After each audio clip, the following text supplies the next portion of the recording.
Install Android 10, Sony Xperia XZ1 via Pixel Experience ROM.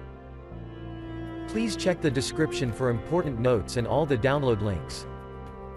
First download ROM and GApps packages, then transfer the downloaded files to the phone storage, link is in the description below. Step 2. Boot your device into TWRP recovery. Once in TWRP, click on Wipe, Advanced Wipe, and select the check boxes, as shown in the image, excluding internal storage.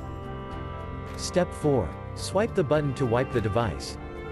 Step 5. Go back to the recovery main screen, and tap on the Install button. Step 6. Navigate to the storage, and select the ROM zip file.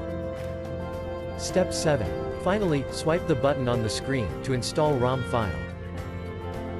Step 8. Flash the GApps zip package, in the same manner. Step 9. After GApps flashing completes, select Wipe Cache and Dalvik from bottom left side of screen, and swipe to wipe. Step 10. When the flashing process is complete, hit Reboot System. That's it, you have successfully installed the ROM on your device.